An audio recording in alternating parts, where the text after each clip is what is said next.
Hey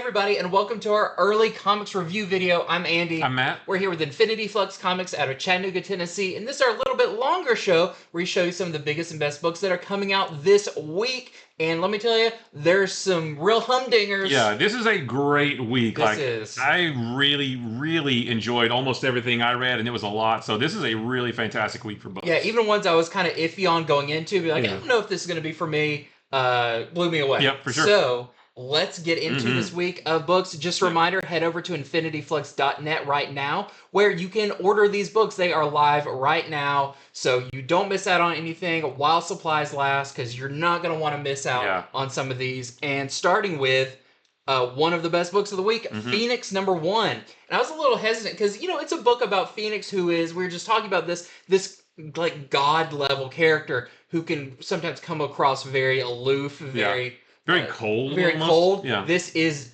no not pun intended, that, but this is not that. So this is by Stephanie Phillips. The art is by Alessandro Miracolo, which is fantastic. And I want to point out about one of my favorite colorists, David Curiel, does the colors in this, which I feel like whenever he works on something, it looks almost like an event book. Yeah. Like, it just is so rich. So this is really cool. This takes place after, of course, the fall of Krakoa, and we're still seeing mutants all find their place in this new world that they are now in. And that means Phoenix, Jean Grey, is heading to I guess it doesn't really say like her mission statement, but it's to use her powers for good. You know, they help Earth. She wants to help the entire universe. She has that power.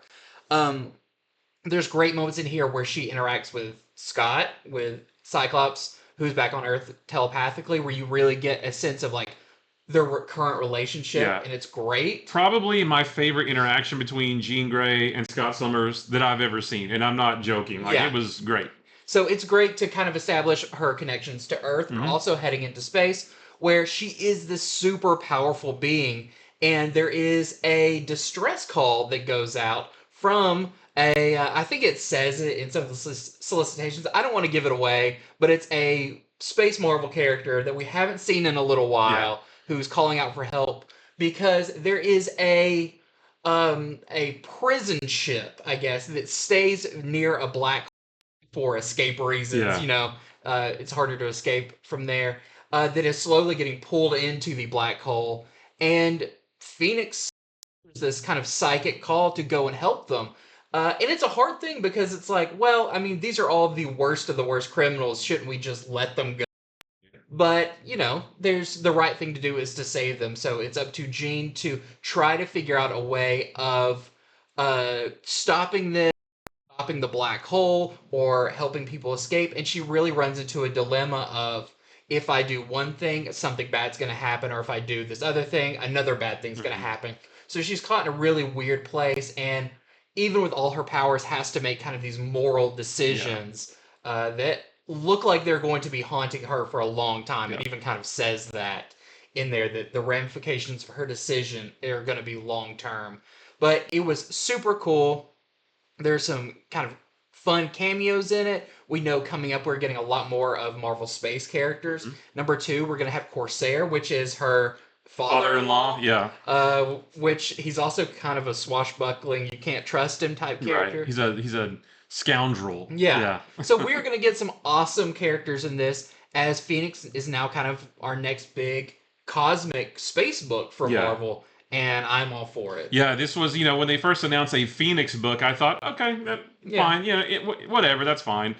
I was blown away with it. This is probably my favorite book that I've read this week. Jean, we were talking about it earlier, like, Jean still has her humanity, even though she's this big godlike being. The artwork is great. There's good action all throughout it. The colors, everything. I just was blown away with how much I enjoyed this. This was great. Yeah, and I read the letters, or kind of like, not the letters page, but the kind of like, Stephanie Phillips writes a thing at the end, kind of being like, hey, thanks for checking out the first issue. And she talks about it. This is like a love letter to Jean Grey. It's not love letter to the Phoenix. This is Jean Grey and who Jean Grey is as a character.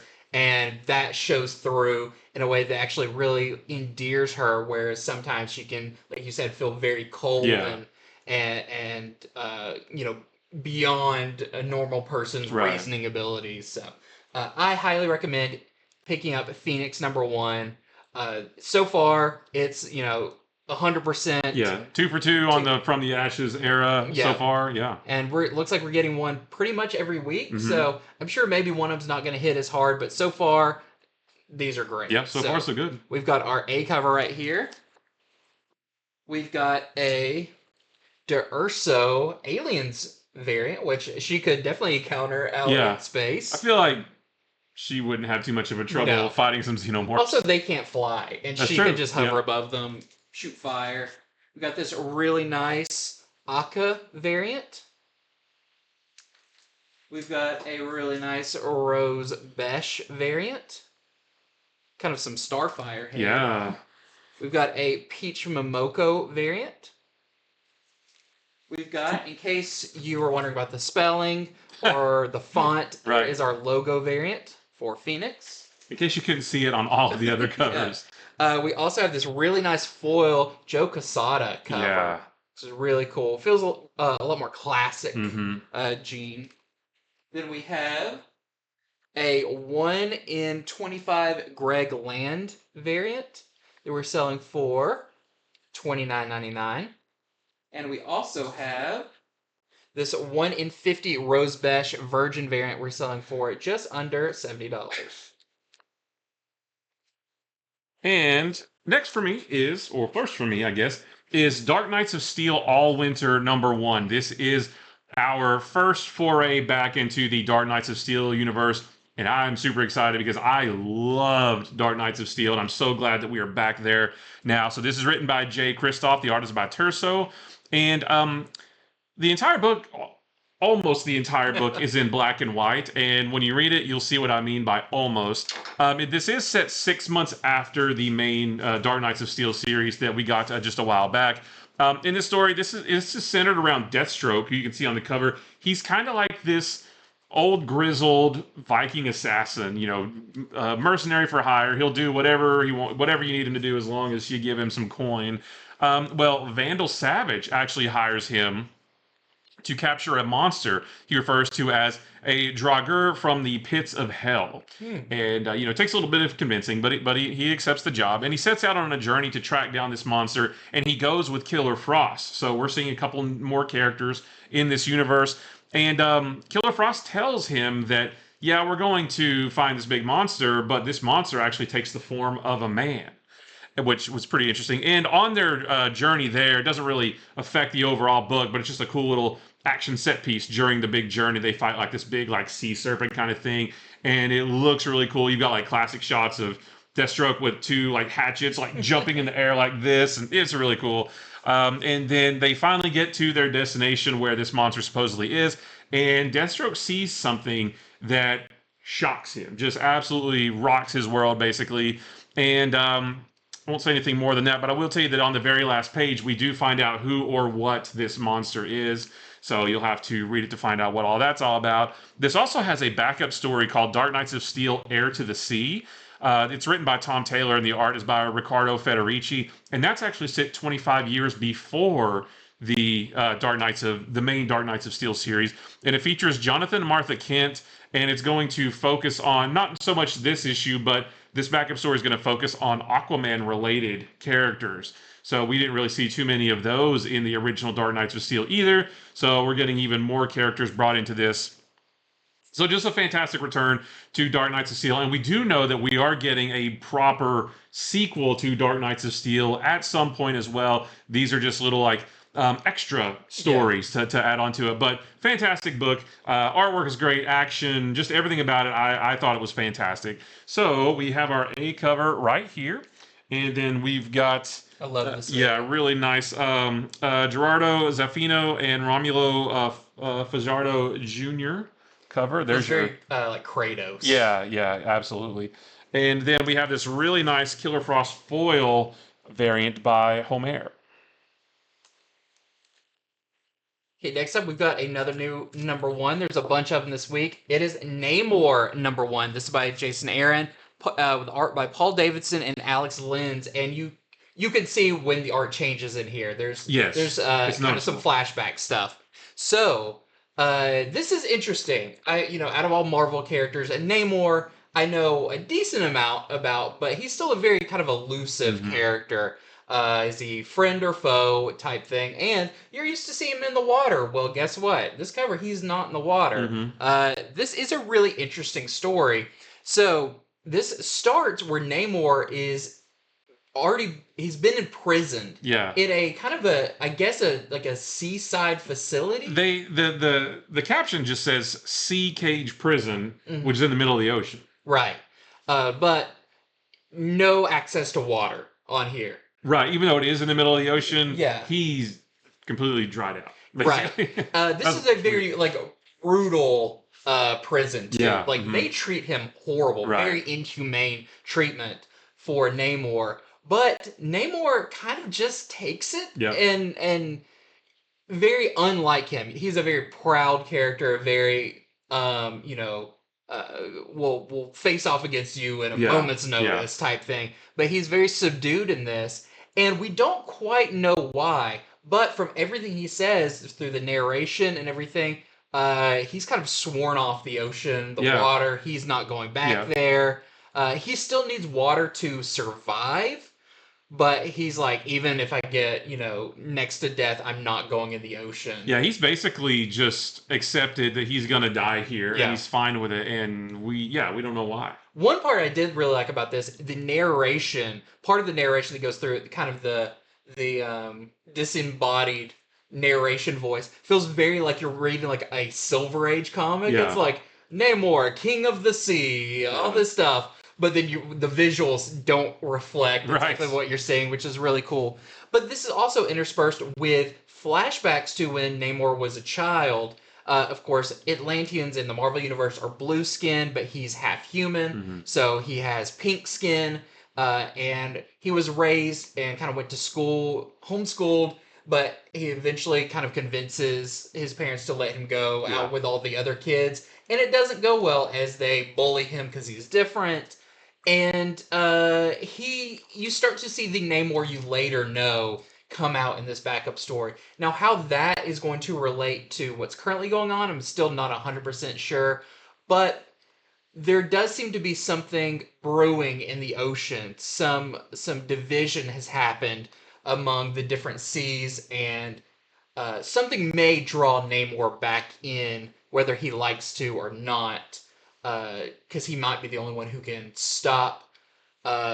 Once again, maybe even the surface going to war with the ocean. So it's a really interesting, not very action heavy. I guess the flashback there's good action. Something that happens later on, But I would say the majority of this is definitely setting the scene and kind of setting up the mystery of why is Namor like this currently. Right. What happened to get him to this point in the first place? Yeah. Did you mention it's written by Jason Aaron? Yeah, it's written by Jason Aaron, who, is doing a lot now at all the companies, but definitely has that signature Jason Aaron kind of hard edge to some of it.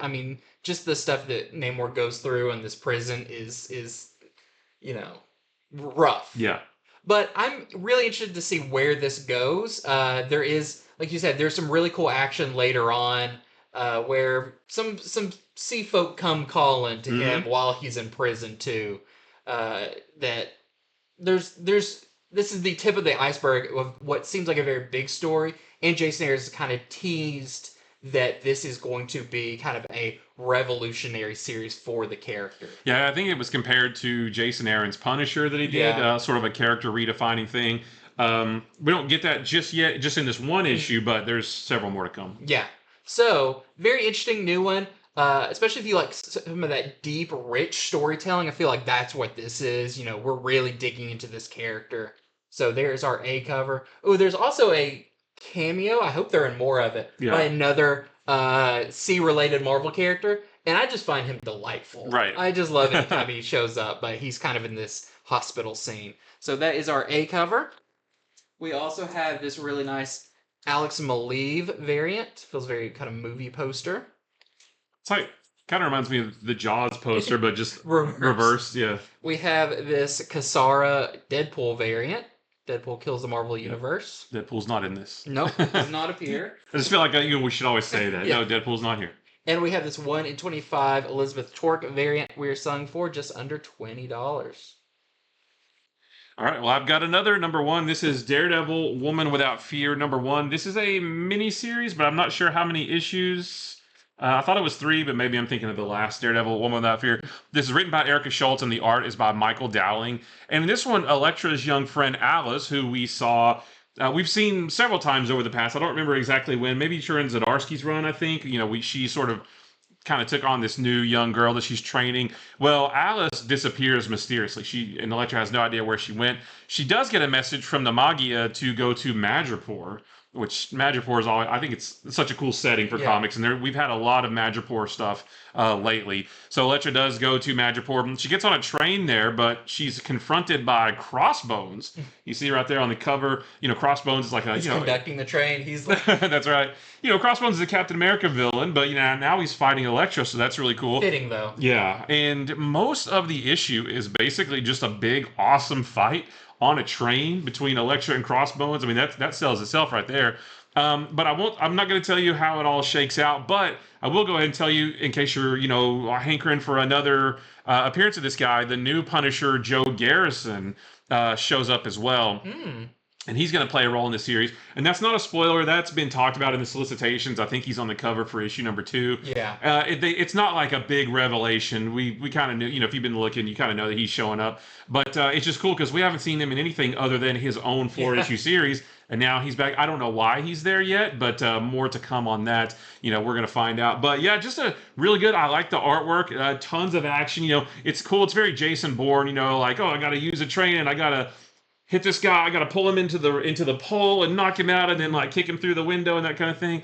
And the whole issue is just that as Elektra looks for her young friend Alice. So definitely on board. Can't wait to see where she goes next. So there's our A cover right there, and we got this really nice. This is the Davila sort of homage variant to the Back to the Guardian Devil days, and then it's really nice. Yeah, this is the Swaby variant. And then we have a 1 in 25 Gwen variant that we're selling for $39.99. And that's kind of creepy. She's coming... through her own skin. Yeah, through her own skin. She's shedding her own skin. This is a character, honestly, if she never went back to her old look and she stayed Daredevil, I'm fine with it. Yeah. I think she's so cool as Daredevil. Yeah. Yeah, this was great. It was fun. Okay, let me tell you about a real weird book. But one that I really enjoyed. So this is Paranoid Gardens. This is written by Gerard Way, who of My Chemical Romance, but also has written tons of comics like Umbrella Academy, and co-written with Sean Simon, with art by Chris Weston. So before I read this, I did kind of flip through it, and I was like, part of me was like, oh, this might be a slog. This is a no action book. This is a dialogue heavy book. But I actually found this very digestible, very easy to read, as weird as it is. So, weird in a good way, though. Weird in a good way. Yeah. I use the term weird as a good thing. Right. Because it means it's different and it's unique. So, we follow in this a character named Lou, that's her on the cover, and she works at this nursing home called Paradise Gardens. It's kind of a, nice little facility out, like you think. I think there's a hedge around the whole thing. It's a very nice looking place. And it is a nursing home with, people all around it and workers and everything. But there's some weirdness to this. There's some very weird monster type characters who are also at this nursing home.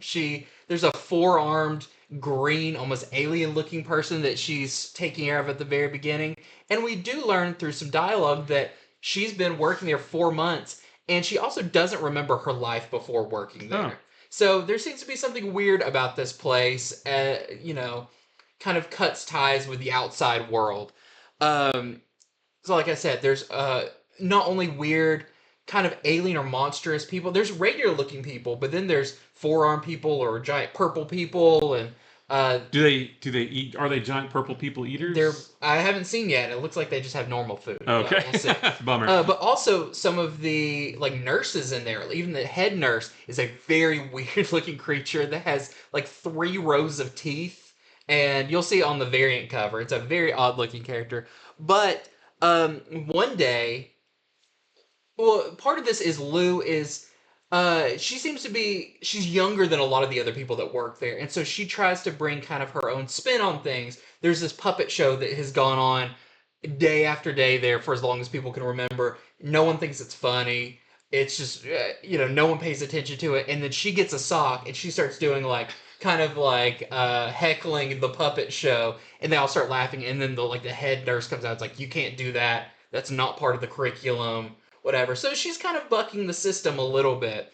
But one day, a very strange, almost superhero-looking character comes in with laser vision that won't shut off. And that's their next client. And he may recognize Lou, even though she doesn't know where she's from. So this really sets up a very bizarre world. The other thing, just to make this even weirder, there might be a doctor there who is part of a cartoon monkey cult. It feels like this was just like started as a Mad Libs. Yeah. And they just like, oh, let's make a comic out of, just draw words out of a hat and then make comics out of that. But what's great about this is the characters are very just regular. Like, if they look weird or whatever, they still speak very normal, so you don't feel out of place. Okay. It all flows really well. The characters are likable. It's a very funny book, all of that, but that has that surreal twinge that a lot of Gerard Way books have. So if you are a fan of something very different but really cool, definitely check this one out, Paranoid Gardens. And I do want to show this cover because people may not realize that this is one of those die cut covers. Oh yeah, that you open up. Okay. And the back cover. Yeah, you might get a little hint of what you see in there. So, really cool book. Highly recommended. I really like the first issue. I think it's just a mini-series. And then we have the variant. This is the Motohiro variant. And that lady right there is the head nurse. And she's got giant teeth. And it's very weird. Very cool. I love weird stuff like that. Yeah, so fun. It's you never know what you're gonna see. Yeah. All right. So next we've got Witchblade #1. Now this is a for those who read Witchblade back in the 90s, this is, I don't want to call it a reboot, but it's basically a reboot because it's it's a new beginning for Witchblade. It uses a lot of the same characters. Maybe a modernization. Yeah. Sarah Pazzini, and you've got Kenneth Irons, and is it Ian Nottingham? You have your classic Witchblade characters. But this is the beginning of a brand new story. It's written by Marguerite Bennett. The art is by Giuseppe Cafaro. And in this one, Sarah Pazzini, she is a detective with the New York Police Department. She is working kind of undercover to find some corrupt cops who killed her father. That's her goal in life, is to bring down these corrupt cops. While she's doing that, Kenneth Irons is over in Germany. He's at a dig site looking for this ancient artifact. And he does find it. It's kind of this, it kind of looks like a little spider type thing. And it jumps from one host to another, kind of taking over, almost like a symbiote, but it's not like full venom, but it just controls that person. And it seems to be, we don't really know why yet, but it seems to be drawn to Sarah. Because it keeps hopping from person to person until it finds a person who is going to get on a plane to New York where Sarah is. Well, it does eventually find her. That's not a spoiler. She becomes Witchblade. Come on.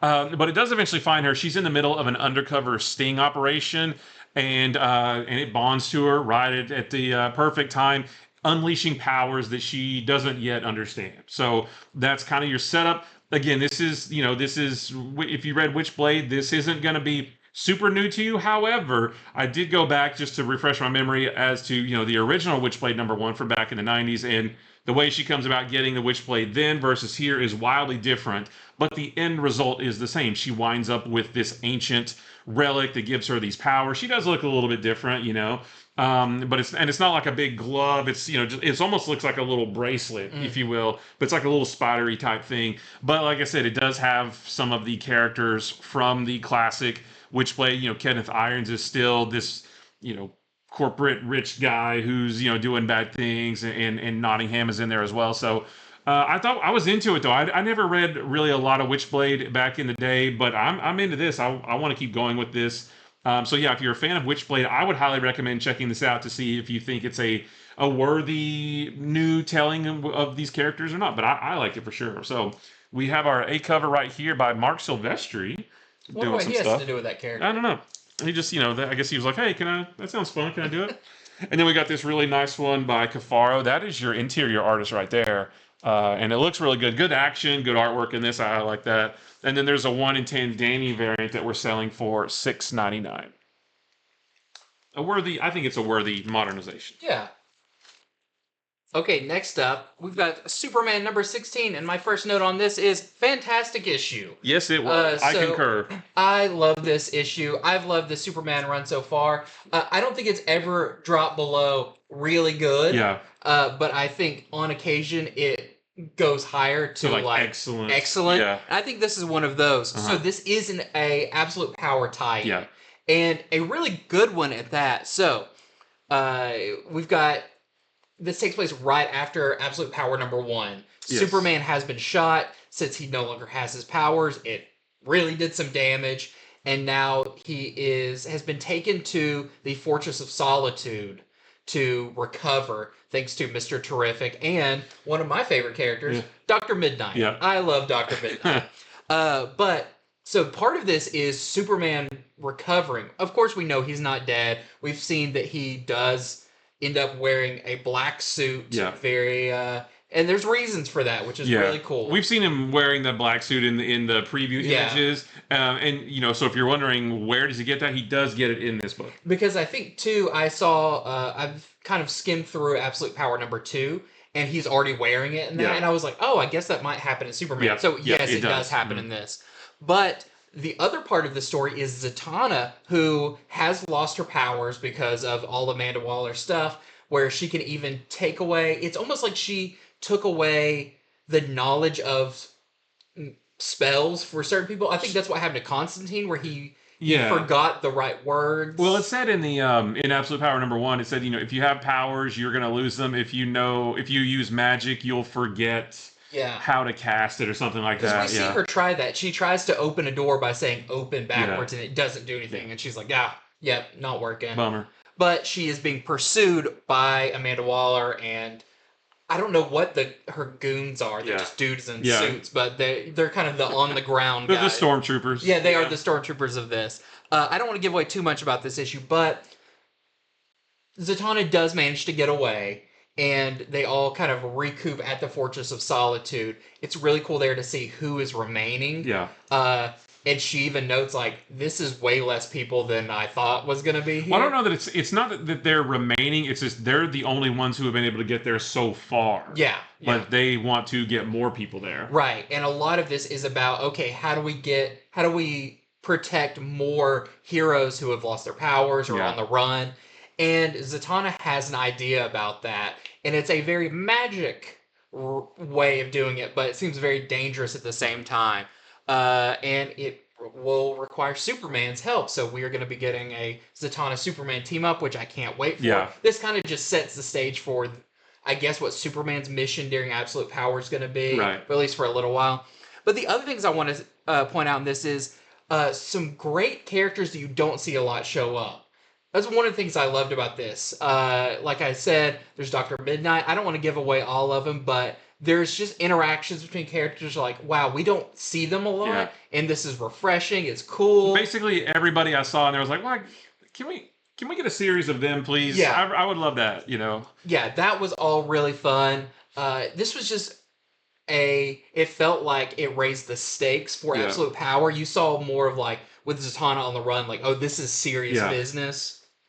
So I loved it. I thought this was awesome. And Jamal Campbell back on art too, so it looks awesome, like the original Superman, like the #1 when this series first started. Just a bang up tie-in. Like it's great. It adds a little bit more context to the Absolute Power #1 and what's to come in #2. If you're trying to figure out like which ones do you need to, I don't know if you need to get it, but I would highly recommend if you enjoyed Absolute Power #1, I would highly recommend picking this one up to go with it. Yeah, I think it's one. It does show you where Superman's suit comes from, but also I feel like it's important. We're gonna have Absolute Power, which is 4 issues, to really like get the full gravitas of the situation. Books like this really help build that out of like. Because the books are going to be a month apart for the single issues for Absolute Power, I'm guessing going to have pretty significant time jumps. From issue to issue. If we see, now they've got their costumes or whatever. I feel like to get the full effect, this and probably what you're about to talk about with Wonder Woman and some of those coming up will be really good to kind of beef up the story. Yeah. So we've got our A cover right here by Jamal Campbell. And we've got some great variants. You can tell when Zatanna's there, everybody wants to draw her. So we've got this really nice Zerdy variant. Yeah, that is fantastic. When we were pulling our variants for the show, and I was like, wait, what book is this? I thought maybe it was that other Zatanna book right now. Down the House. Yeah. We have this excellent Frank Cho cover, which we were talking about that one. It's not really that impressive considering Superman can fly that way if he wants. Well, maybe it's depowered Superman. He's still doing tricks, and this beautiful Villalobos cover shows all of her stage appeal. Yes. Yeah. We've also got our Jose Luis Garcia Lopez design variant. Very excited to have all those. Yeah, and this one, I mean, out of all of them, it's Superman. Yeah, that's Superman right there. And he's well known for drawing Superman. Yeah. Like that, he was the artist on Superman and everything. So very cool. And then lastly, we have this 1 in 25 Subic variant we're selling for just under $15. And we're going to keep the Absolute Power train rolling with Wonder Woman #11. And I will say, too, that these issues, so Wonder Woman and Batman and Superman, each series is going to have 3 issues that tie in. So that was Superman 16. It's going to go 17 and 18. This is going to go Wonder Woman 11, 12, 13 as the tie into Absolute Power. So they're each going to be 3 issues. But this one, like I said, also an Absolute Power tie-in. Now, this takes place before Absolute Power Task Force 7 #1 that came out last week. I feel like maybe there was a little bit of a scheduling snafu with that one. I feel like this one was supposed to come out first, and that one was supposed to come out second. And they got crisscrossed. But reading that Task Force 7 book didn't quite blow me away. It was good, but it didn't really do a whole lot for me. But reading this makes it a little bit better. It adds a little bit more context. It fluffs it up a little bit more. You understand better what happened in that book when you read this one. And this one basically just shows what happens to Wonder Woman, John Constantine, Madame Xanadu, Jim Corrigan, Detective Chimp, Billy Batson, and Mary Bromfield during Absolute Power #1, because in that issue, remember, we see like little glimpses of all the Amazos going around to different heroes. Are they in the bar, the bar with no name or whatever it's called? I think they were like watching the TV or they're seeing something. Yeah, maybe we do see. Yeah, we see like 1 or 2 panels of them getting attacked. Well, that's all in this right here, and there's not a whole lot to say about this issue because the entire issue is just them fighting Paradise Lost, which is the Wonder Woman Amazo. And, it systematically takes them out one at a time, and it's really cool to see that. It's just a big fight. Tony Daniel does the art on this, and so the whole action piece is great. All these characters look really good. And the backup story is not an Absolute Power tie-in. It's just another one featuring John Kent and Damian and Lizzie, Trinity. They go to a Black Canary concert, but it's done very Taylor Swift-esque, where they're trying to, they're talking about all the different album drops, and they're trying to guess clues out of the lyrics and that kind of thing. And there is another character who shows up at the end of that backup story who also turns out to be a Black Canary fan, and it's very surprising. I literally laughed out loud whenever it's so funny. So yeah, just more good, Wonder Woman stuff. I will say if you haven't been reading the Wonder Woman series, but you are reading Absolute Power, you can absolutely pick this up and read it without needing to know anything that happened in the first 10 issues of Wonder Woman. All the stuff with the Sovereign and Sergeant Steel and all those guys. None of that is in here. This is purely Absolute Power. So if you're only reading that, you can still get this and perfectly understand it. But yeah, just a good action-packed issue with Wonder Woman and essentially the Justice League Dark fighting a big old maze of robots. Really, really good. I liked it a lot. So we have our A cover right here. We have this Julian Totino Tedesco cover right there. We've got, of course, the Jose Luis Garcia Lopez design variant. Love that. That is Wonder Woman to me right there. And then we have this 1 in 25 spokes variant for $29.99. Yeah, two very, very strong Absolute Power tie-ins this week for sure. I'm interested to read that one because, how do you take Jim Corrigan down? Yeah. How do you take some of those characters that are very, very strong? Yeah, you definitely should read this. Okay, yeah. Okay, next up, I have one that I've been looking forward to because I'm a fan of some old cartoons, and this is Biker Mice from Mars #1. So probably more people remember the toy line with the motorcycles and everything for Biker Mice from Mars. They did have a comic series. I can't remember if it was Marvel or like Archie or something that did it back in the day. I think it was only a couple of issues long. Well, this is a return of them for the Nacelleverse that we've gotten. A couple of books, like we had the big one-shot and all of that. So this is by Melissa Flores and Francis Putella, and this takes place on Mars. It starts in the year 2091, where it seems like the biker mice, our three main mice, Throttle, Moto, and the other mouse. What a weird name for the thing. They're kind of just, they're biker teens. They just like, going off big jumps and cruising around. They are each dealing with some family issues. They're having to take care of their widowed mother, one of them. They're not brothers. They all have separate families. But they're all going through stuff. But one day when there is a bright moment where there is a picnic, it gets attacked by the Plutarchians, who are these kind of fish-headed monster aliens who are now... and it starts from right there, and then it kind of does a time jump. They have really destroyed a lot of Mars as they are attempting to mine it for resources, and they don't care who's in the way.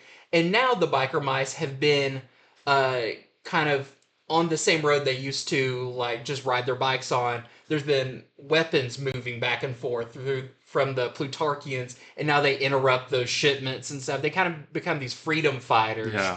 But they do wonder, is this the best use of our abilities?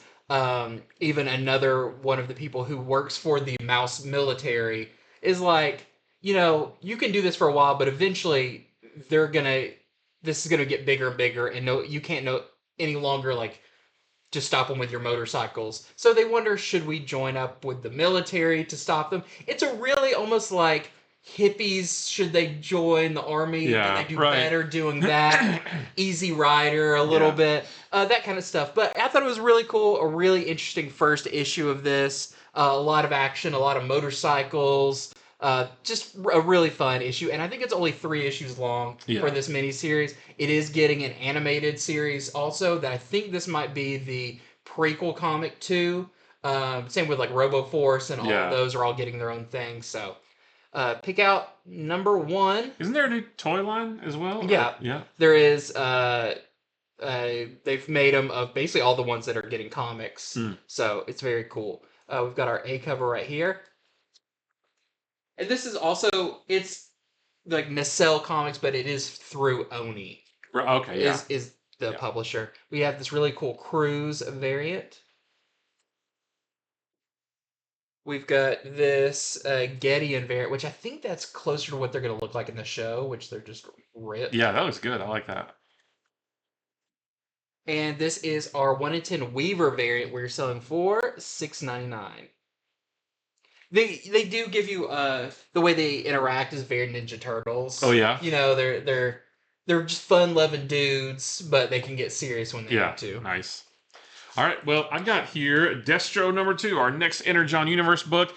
Now, when they announced the new G.I. Joe ongoing series that's going to be coming out in October, they did say that it's gonna feature an all new character that like we've never seen before anywhere. This might be that character's first appearance, but I don't know for sure. There's a character in this that I don't recognize that I'm pretty sure is in that big team image that we saw, but I don't know. So I don't want to get anybody's hopes up, but I did want to go ahead and put that out there. You know, I just don't know. But this issue goes back and forth between Destro and Mars Industries and Tomax and Zammot and Extensive Enterprises, just taking shots at each other, basically. They each, you know, we like one page is dedicated to one camp, one page is the next, and they go back and forth. And, you know, they each are rally their troops, talking about how bad the other one is. You know, Destro sends his troops to attack Tomax and Zammot's training facilities in Belarus. They, in turn, destroy one of his factories in South Carolina. You know, and like I said, it just goes back and forth between that. But maybe there's a little bit more to it, and maybe there's, you know, maybe they're not doing this. Maybe they're being played. We don't really know for sure yet. More to come.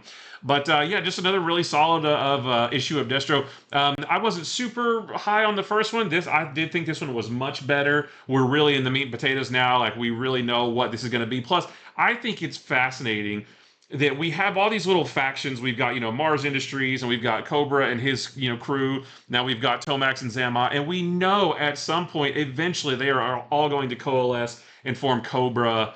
And I remember saying as a kid, I never really understood why they have, you know, the Iron Grenadiers, but also the Crimson Guard, but also like the Cobra Vipers. And why are there all so many different little factions and like weird like leaders? It's like who's running the show? What's the hierarchy? Yeah, we know Cobra Commander, but then it's like Destro and Tomax and Zammot. Yeah, like this. It was weird, and they all kind of had their own like. Well, these are my people, and they're my colors, right? And everything. And this and Cobra Commander, all this stuff is just doing a great job helping. At least it helped me understand.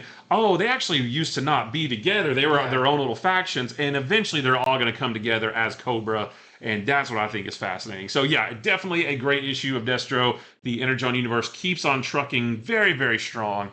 You see a little bit on the cover. There's some really cool stuff with bats in there. Yes, there are. You do see some bats in this. It's really cool. So that's our A cover right there. And we have this, Riley Rossmo variant. And we have a 1 in 10 Sismeja variant that we're selling for $6.99. Quick, is that Tomax or Zammot? I don't know. I think Tomax, because he looks like he should go on the right. Yeah, right. So there's that one. And then there's a 1 in 25 Spokes variant. We're selling for $19.99, and I guess that's also Tomax. Poor Zammot got left out. But if you hold it in a mirror... That's right. You have the other That's right. That's why they only did one, because you don't need to do both. Exactly. Okay, next up, I've got one y'all maybe never heard of. It's the Powerpuff Girls. What? And just for my own kicks and giggles, I did write all my notes like I was the announcer from the Powerpuff Girls. I'm not going to read it that way, but it helped me then what's process. the point? I know. So this is by Kelly Thompson, and the art is by Paulina Ganichow, and the city of Townsville. Okay, so this is a... I remember the solicitation saying it's like a new take on the Powerpuff Girls. No, this feels like you're just getting bonus episodes of the Powerpuff Girls, and that's all I really wanted from this. It's just more fun. It's definitely closer to the older Powerpuff Girls series, not the newer one, because this is way more superhero-based and all of that. But in this, the girls are at Pokey Oaks, their kindergarten, and they have a new fun thing for the day at the kindergarten. They have a little robot called the Highly Intelligent Machine that is going to come in there, and the kids basically, like, they write in crayon. I don't know how it reads this, but they write down, I guess, just some notes about themselves, and it's supposed to tell them what their destinies are. You know, it's almost like that, like, career thing where it's like, you would make a good whatever. Yeah, right. I think.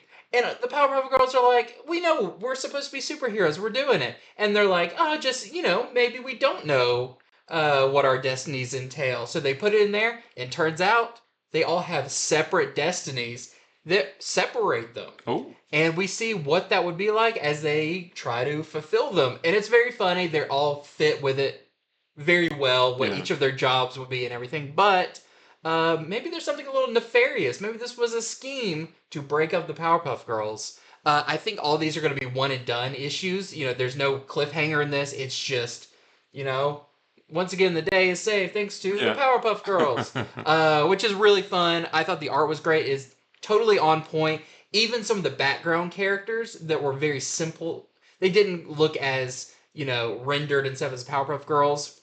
I recognized a lot of them, like, oh, that's the kid who used to eat glue in that one episode and stuff. So that was really fun. They've definitely captured the feel and the writing and everything of Powerpuff Girls. So if you were a fan, pick it up. It's a ton of fun. And sometimes it's fun just to, read some, this isn't world shaking or anything. Yeah, It's fun just, comics. it's like another episode of the show. So there is our A cover.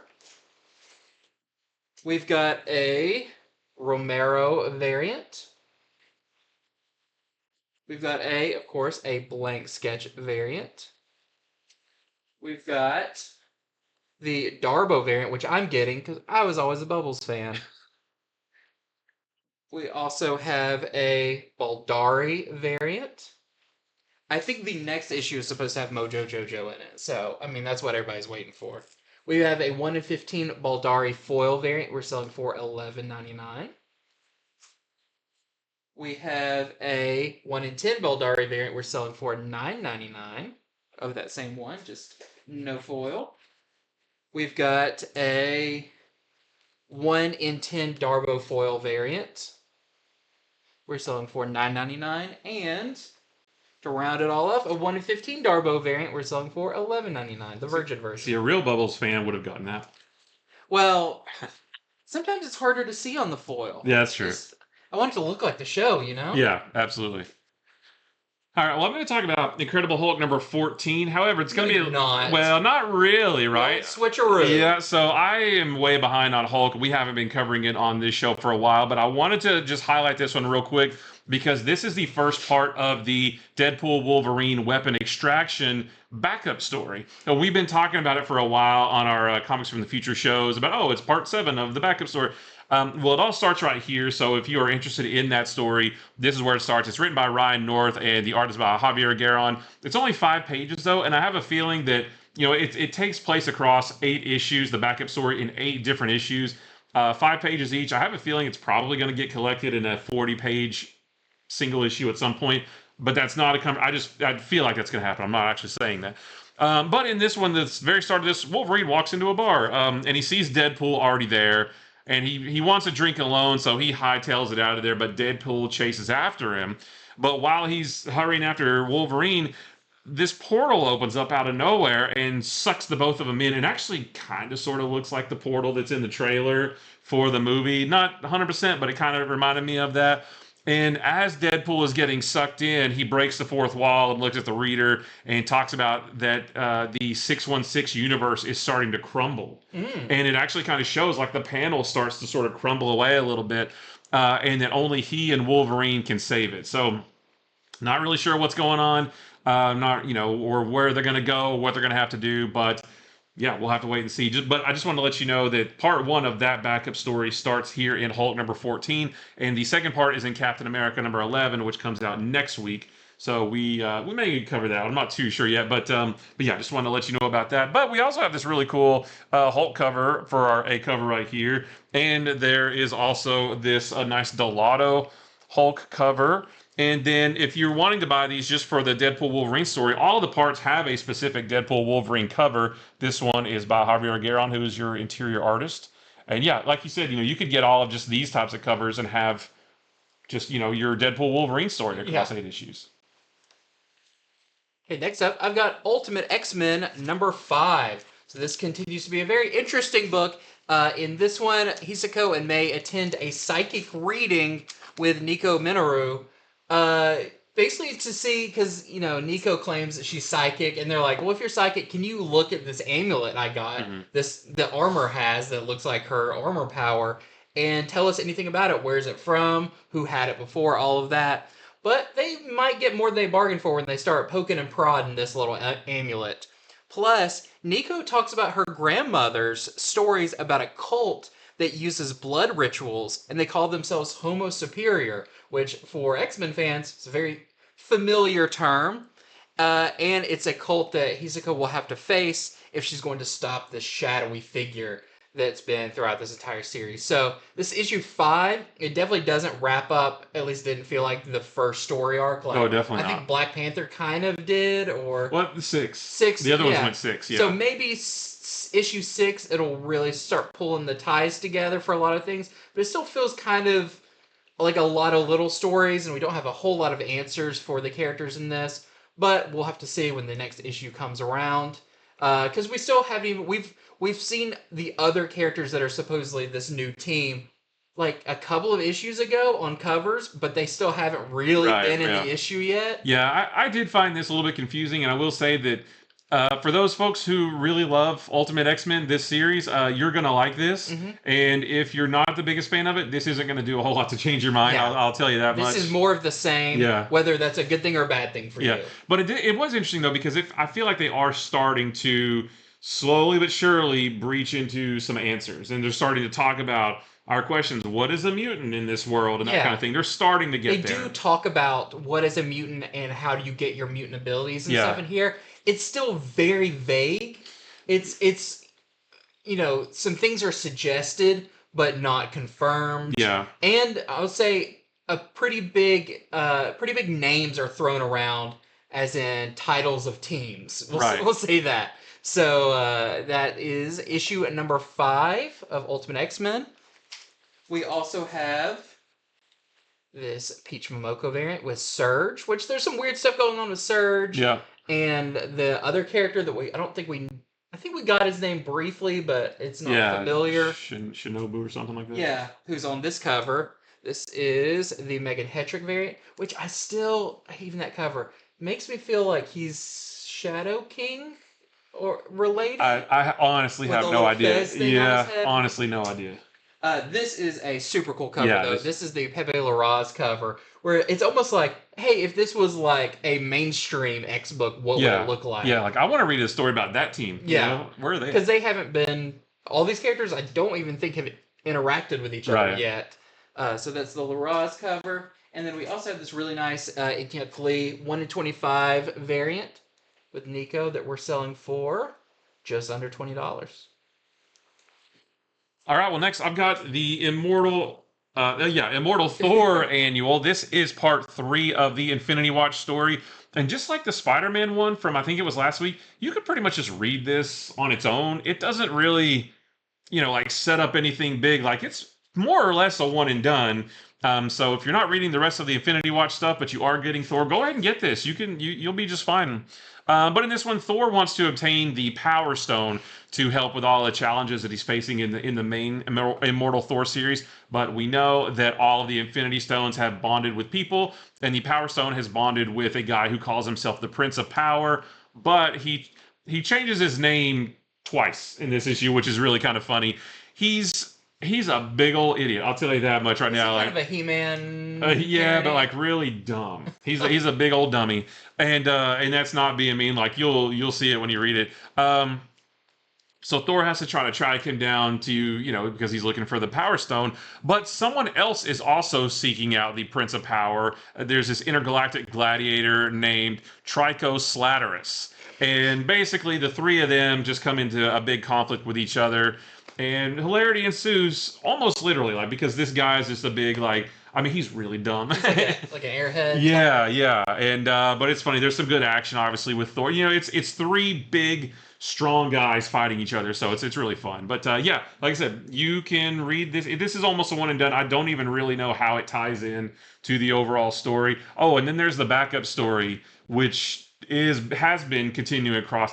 And I don't want to say anything about that, but it's just really interesting. Nick Fury one. Yeah, well, not really. Oh, okay. No, not really, but it's really interesting. Like, I'm super into that part. So yeah, there is our A cover right there, and we've got some cool covers. How about a Walt Simonson Thor? Anybody like that with Beta Ray Bill? He's not like that? Yeah, you like that Walt Simonson Thor? Because I do. There is our Mike McCone variant, and then we have a 1-in-10 Silva variant that we're selling for $6.99. Oh, there's one of the names on the cover right there. I don't want to say it with them. Okay, next up, I have one that I've really been enjoying this series. This is Annihilation 2099 number 3 by Steve Orlando. This is the series that is exploring the 2099 universe that we're familiar with Spider-Man and Punisher and Ghost Rider and Hulk. But let's see what's going on with the characters in space around this time. So the art in this one is by Pete Woods, which is awesome. It's super good. And in this, you can see on the cover, we get Red Hulk 2099 as a guy named Romero, who's actually friends with Miguel O'Hara at Alchemax, which is cool. It kind of brings it back there. He gets sent with him and a team of kind of scientists, astronauts, to a strange planet that has shown up on the other side of the sun, a rogue planet. And Alchemax is like, hey, it looks like there's some really weird, like, makeup of this planet, some weird elements and stuff we want you to mine. Well, when they get there, turns out the planet is more than they bargained for, and Romero gets left behind, where to survive, he has to eat some of the native fruit. And it's a red fruit. Oh. And it makes him big. And angry. And angry and red. So I don't want to give away too much. But also Terax shows up. So what you're saying is it turns him to anger from the Pixar movie? Yeah, Inside Out. Yeah, Inside Out, that's right. Yeah. So I thought this was really cool. I think this is a cool version of Red Hulk 2099. And he has a tie to another Marvel cosmic character in a way that is completely different than the regular 616 Red Hulk. That gives him something that makes him different, which I really like. Yeah. Rather than being like, it's the Hulk, but in the future. Right. It's like, no, this is, in a lot of ways, Red Hulk, but in a lot of ways, not Red Hulk. Okay. So, really cool issue. Plus, it does continue that Dracula Risen story. Okay. But I want to say in this one, it was maybe 1 page, maybe 2, so it was very short. But that is your A cover right there. And we also have this really cool Ken Lashley frame variant. Well, I want to talk about Invincible Iron Man number 20 just super quick. I'm going to. Because this is the final issue of this series. I have loved this series since the very first issue. And this issue puts a nice bow on everything. We see where Fei Long winds up. Tony finally releases his autobiography, but it does lead to a confrontation with another villain who we haven't seen in a really long time, so it was cool to see them. We find out what ultimately happens with Tony and Emma. It does set up a new status quo for Tony. So yeah, just it really does end this, put a nice bow on everything, like I said.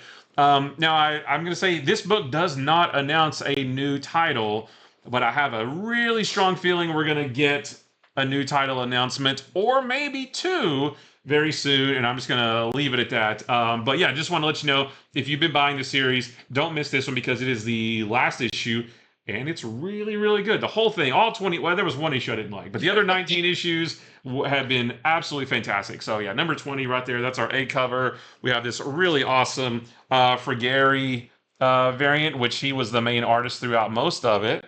And then there is this nice Deadpool kills the Marvel Universe variant as well. Deadpool is not in this.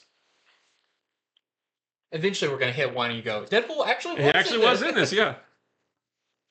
Next up, real quick, I want to talk about Star Wars number 48. So we know the series is ending at 50. So we've got this kind of little in-between story, I'm guessing, may bleed into the oversized issue 50 a little bit. Maybe not. This might be a 2-issue story. But I actually really like this. So, of course, this is by Charles Soule, but the art is by Jethro Morales.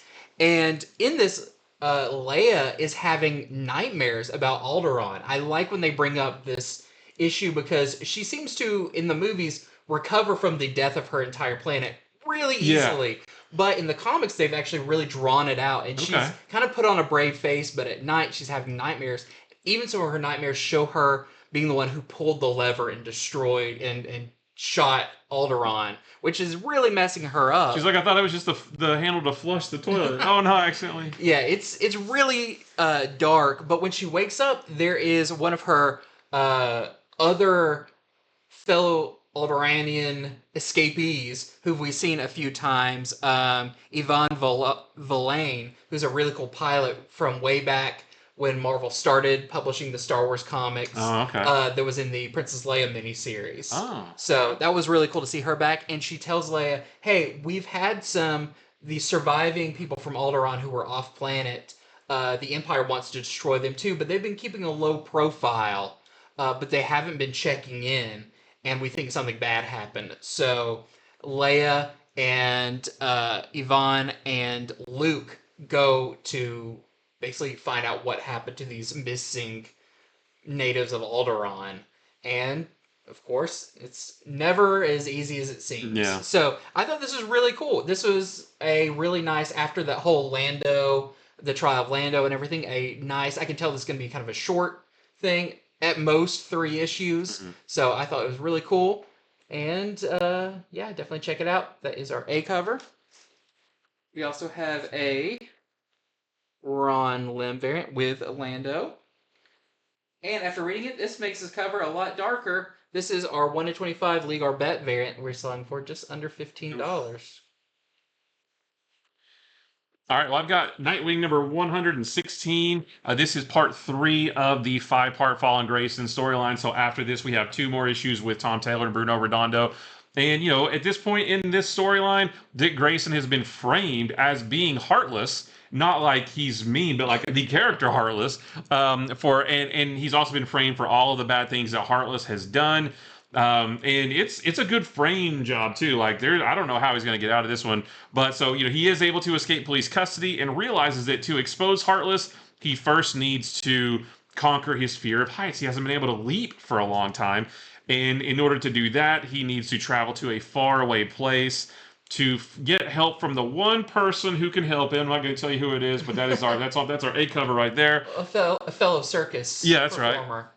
And I'll tell you too, this has a really beautiful montage of him traveling to this place because it's a faraway place and it's a known place in the DC universe, but it takes him a long time to get there. And it's just a good 2 or 3 page montage of all the different stops and all the different places he has to go to get there. Just really cool. So I just wanted to let you know that if you are reading this, if you're loving Tom Taylor's Nightwing, don't miss this because we only have a couple issues left of that. So that's our A cover right there. We have this really cool Ryan Gonzalez cover. It's very like the Marvel. Yeah, like the 25th anniversary frame variant kind of. And then this is our Georgiev variant. And then we have a 1 in 20 Terso variant that we're selling for $19.99. That's your Dark Knights of Steel Allwinter artist right there. Oh, cool. Real quick, want to talk about Redcoat number 4. Continues to be a great series, and things are not looking good for Simon Pure as he is now in the clutches of the cult that he interrupted way back in the beginning where he got his immortality. Well, they're trying to get it back from him. And in this, we meet what I'm guessing is probably going to be the big villain of the series. It feels like, I mean, so, it's hard to get bigger than this villain. Right. But they go by the Grand Architect. And there's a big reveal at the end that is pretty shocking and I thought was super cool. And yeah, it just continues to be great. Great stuff with young Einstein in here. Not the Australian film Young Einstein, but the character in the book. It just continues to be great. And yeah, check it out. If you've been enjoying the series, it continues to be good. That is our A cover, which is a wraparound cover. But I'm not going to show you the other side. You'll have to buy it to find out. See. And I love this Gary Frank variant, which is a very kind of James Bond homage. That's great. Well, real quick, I've got Batman Superman World's Finest number 29. This is the last issue of the Impossible story arc. You know, they've been dealing with all these fifth dimensional imps. It all ends here. It's the final showdown with Doom Might, who ended up not being a Might version of Doomsday. It's not that at all. It's something completely different. And they do figure out a way to stop him. And while they're doing that, there's some really cool imagery that you don't really see in this title. And I'll just leave it at that. But just... We love World's Finest, and we love to talk about it any chance we get. So, yeah, there's a new issue out this week, the last part of this issue before we go into the next story arc that's going to feature Batman and Superman and Wonder Woman, which is going to be really cool. So, there is our A cover right there. We have this Baren's variant. And then there's a 1 in 25 Gaylord variant that we're selling for $14.99. I love that he's in the Supermobile. It's like the Superpowers, Supermobile, and the Batmobile that you could buy. I want that as like a kart racer. Yeah, oh, yeah. Big-headed kart racer. Yeah, take my money. Real quick, Titans number 13. This is interesting because it does a little bit with the stuff with Raven and what's going on with her. as being this kind of dark goddess character. I forgot exactly what they call her. But the other part of the story is there is a country that just got a new leader who's kind of a good leader after a dictator leader was there. But that leader just got attacked by a green talking animal. Not Beast Boy, but he's not too happy about this. Yeah. And him and Cyborg are going to go there to see what's going on. It's not a spoiler to say that we do get that character we saw on a cover way back and everything. Apex Ava, the new character, finally gets kind of brought into the story. Good, because she looked cool and didn't really do much back then. So you get way more of her here. Nice. And you get a little, what is her powers different than Beast Boy's? Okay. You do get some of that as well. So that is Titans number 13. It's still hard for me not to say Teen Titans. Right. It just rolls off the tongue.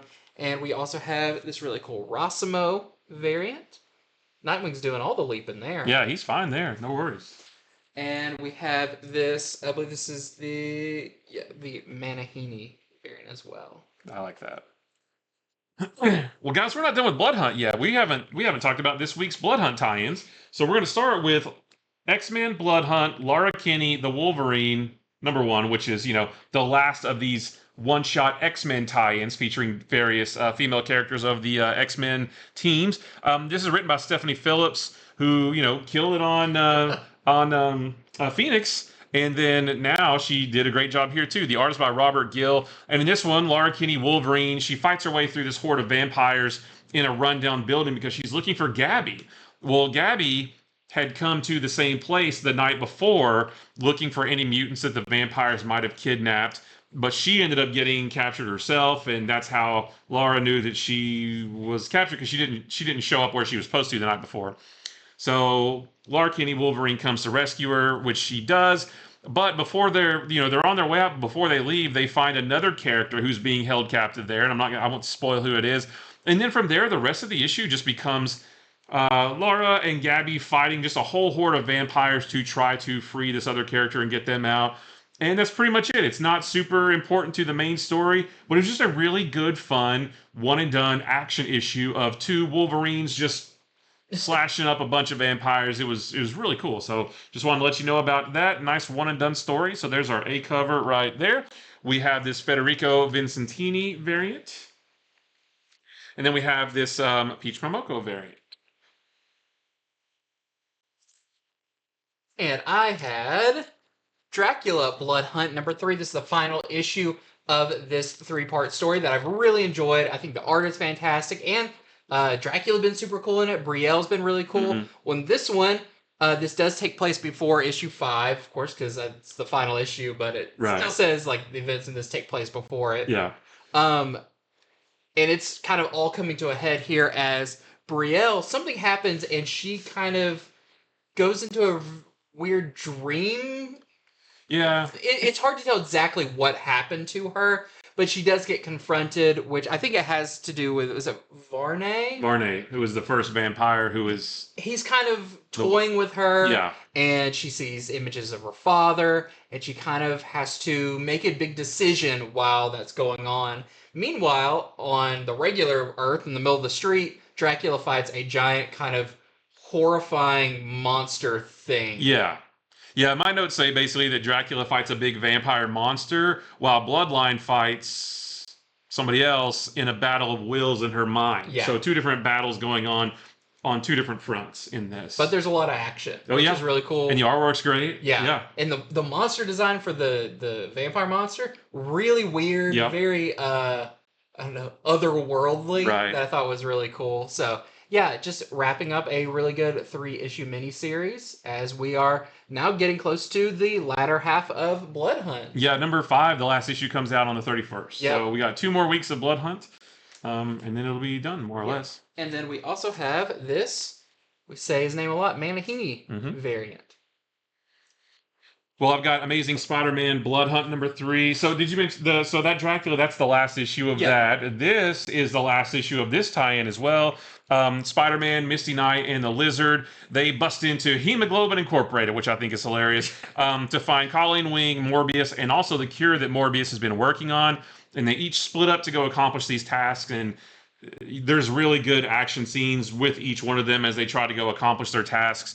And yeah, like I said, this is the last issue of this series. I will say that when we first started this series, I thought that this might actually be sort of important to the main story because they're looking for a vampire cure, and maybe that would come into play. Maybe that's how they defeat whoever they need to in the Man Blood Hunt series. But after reading this, I don't think that's the case. This does seem to be pretty localized to just this story. But it was still really good. The artwork was good. Yep, that's that good. The artwork's good. There's some good action. So yeah, just the end of the Amazing Spider-Man tie-in. So we have our A cover right there. And then we also have the Junguan variant. Jinjian. I'm not quite sure how to pronounce that, but there's that. And then I've got just one more. This is our last Blood Hunt tie-in for the week, and also the last of this tie-in. This is Blood Hunters number 4. This is the series that has had 3 different stories in each one. The first 2 are just short little one-and-dones, and then the third story is the one that runs through all of them. We get a cool Silver Surfer story in here by Fabian Nicieza and Patch Zurcher. And what's really cool about that is that Silver Surfer goes to another planet, but there's a Dark Force user there who has also been affected by this. So that was really cool.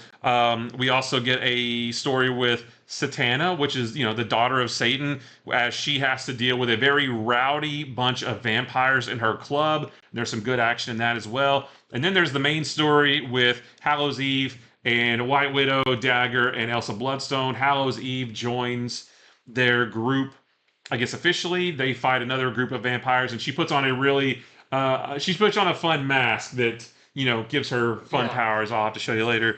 And that leads into the new Blood Hunter series that is coming in August that takes place after Blood Hunt is over, featuring that same group of heroes cleaning up the remaining vampires. So this is kind of a setup for all that. But I don't have any other covers for that. But yeah, that is the last of the Blood Hunters tie-ins before the new one comes out after Blood Hunt.